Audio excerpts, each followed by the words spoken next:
Mga kabumbo, makakausap po natin ang nagsisilbing kinatawan, representative ng Bicol Saro Party List, si Representative Terry Ridon. Magandang araw ho sa inyo, Kong, at welcome sa Bombo Radio Philippines, si Bombo Genesis at Bombo Ever po ito. Magandang umaga, maraming salamat sa pagtawag. Thank you for joining us sa Bombo Radio Philippines. Welcome sa Bombo Network News, Kong. Una ho siguro sa mga itatanong ho natin ay tungkol ho dito sa take ho ninyo, dun sa nauna nga hong pagkamatay nitong si Undersecretary Cabral. Ano mga nakita ho nating mga take ho dito, Kong, mula ho doon sa mga circumstances leading doon sa kanyang pagkamatay, Kong? Well, tapos na po yung investigasyon ng kapulisan, no? So talaga pong gusto nila ipakita doon na wala pong foul play at kahit yung pong mga kapamilya ni UC Cabral, tinatanggap po ito pong kinasapitan po ni UC Cabral po nito. So tingin ko dapat pabayaan na po natin ganun yun. Pero kailangan natin linawin na tuloy pa rin po yung mga investigasyon.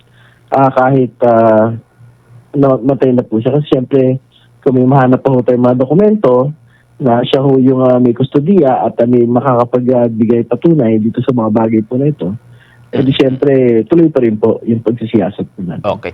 Kung balikan ko yung pagdaluho niya noong Setyembre, mga unang linggo po ng Setyembre doon sa komite ho ninyo, ano pong nalaman ho ninyo doon sa time na yon, kung saan ay idinadawit po itong si Undersecretary Cabral sa flood control scandal?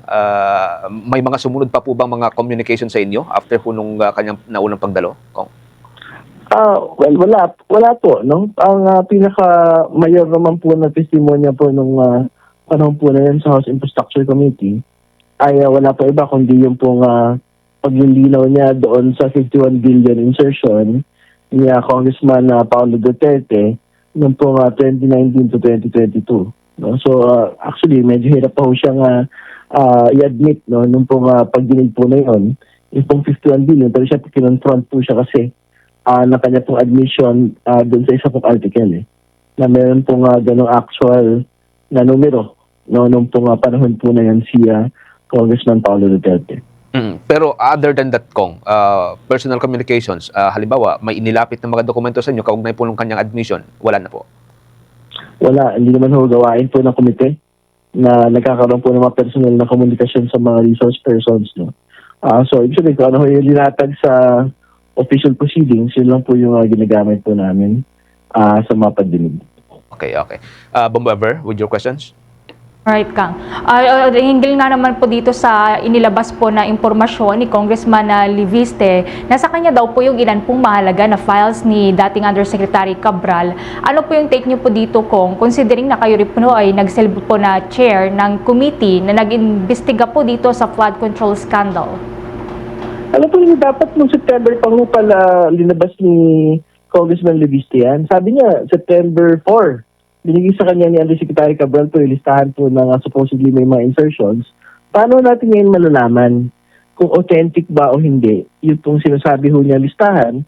Kung meron ho siyang more than 3 months na sa kustudiya ho niya yung dokumentong ito, pero never niya ho disclose sa publiko. No? So, I think mahirap po yun nagsasalita siya na meron mga dokumento si UC Cabral. Ngayong wala na ho si UC Cabral. No? So, tingin ko, well, pwede pa rin ho niyang ilabas yung listahan na meron po siya. Pero in terms of magagamit pa ho ba natin ito sa isang future proceedings, hindi ko sigurado kung magagamit pa ho natin. Kasi nga, wala na hong pwedeng tao na pwedeng mag-authenticate ng bagay nito unless yung pong mga ibang mga tauhan po ni Undersecretary Cabral meron din pong previous access dito po sa dokumento pong ito.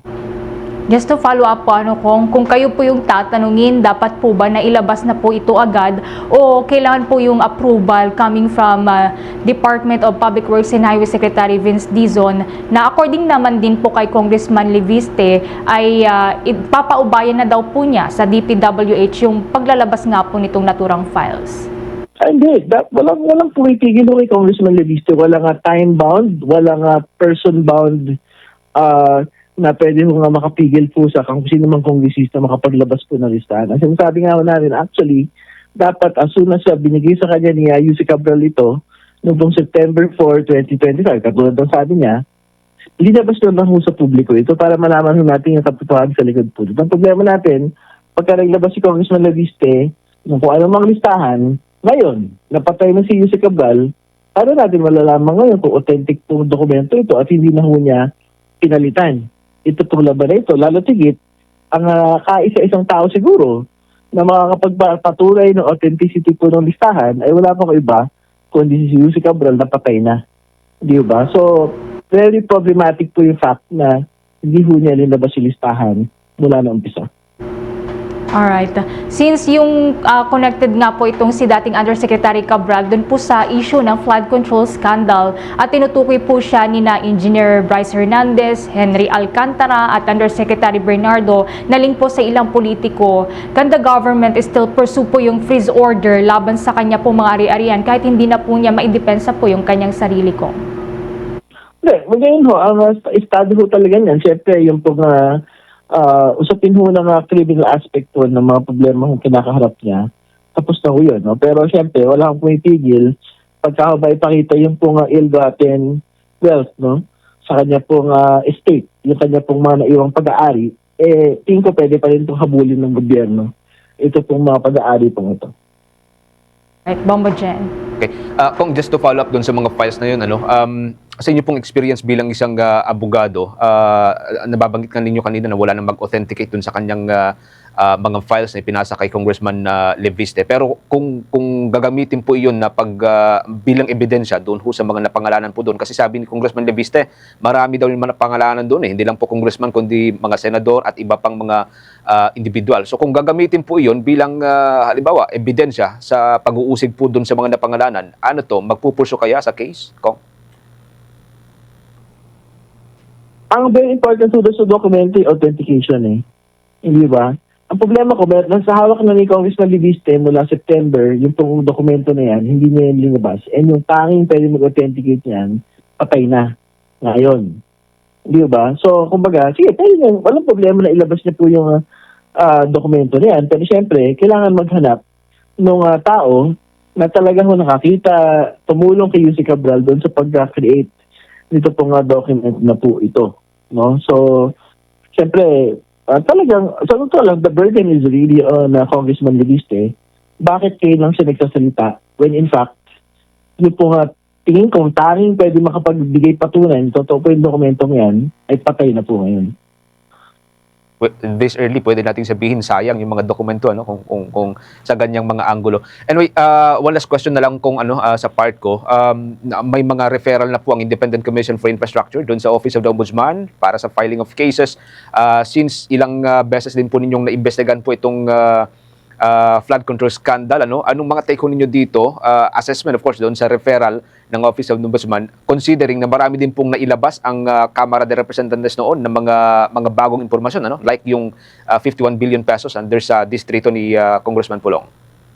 Well, may problema doon po sa mga naunang findings ng ICI, particular doon sa mga naisalang po nila sa kanila pong mga pagdinig. Pero may problema tayo doon sa pagsali ng ICI doon sa joint referral sa mga kongresista na never pong sumalang sa ICI.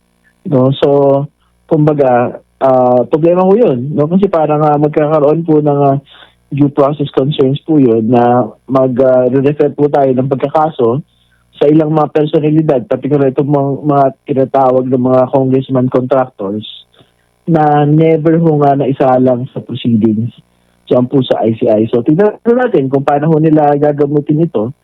Pero yun nga, syempre, meron na sa referral ng pagkakaso, pero hindi ko malaman ngayon kung hindi nila naisalang, ano ho yung magiging batayan nila para magkaroon actually ng joint referral with the DPWH. So, tignan pa ho natin in the next couple of weeks kung paano po yung mangyari doon. Wait and see. Bombo Ever, with your additional questions? Alright. Kung madagdag ko lamang po ito kasi kahapon pumutok po itong balita ng pagpanaw po ni Congressman Acop. Ano po yung plano po ngayon ng Kamara de Representantes? Magdaraos po ba ng necrological service para po sa late congressman po?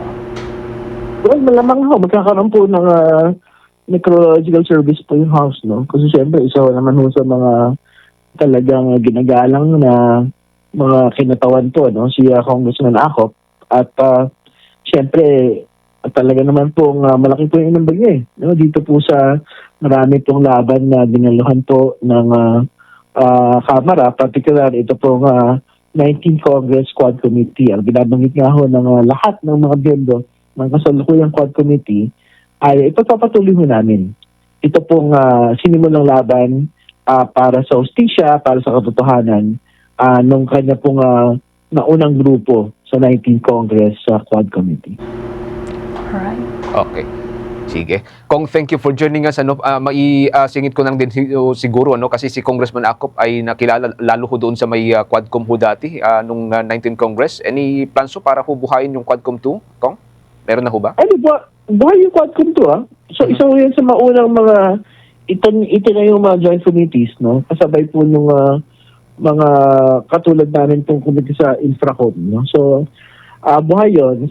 Yung actual na pagdidigdala po yung mga inaantay po natin. So within the next year, magkakaroon na po ng mapagdinig po yung Quadcom 2. So initial na po yung yung sa Infracom na pinangunahan po ninyo.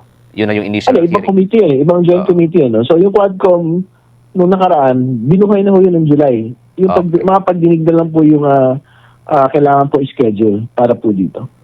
Kailan ho kaya? Next year na, Kong, kung sakali? Next year na ho yan kasi siyempre huling linggo na ngayon. Okay. Kong, thank you for joining us dito po sa Bombo Radio Philippines, sa Bombo Network News. Ingat-ingat po kayo. Merry Christmas, Kong. Maraming salamat. Merry Christmas. Thank you, Kong. Si Bicol Saro Party List Representative Terry Ridon. Kaugnay po sila mag-usapin. Pangunahin na po dito yung naunang pagkamatay nitong si Undersecretary Catalina Cabral. For the most trusted source of news and information, visit our website at www.bomboradio.com. Follow us on Bombo Radio mobile app, Facebook, YouTube, TikTok, and X, formerly Twitter. Like, share, and stay connected. Anytime, anywhere.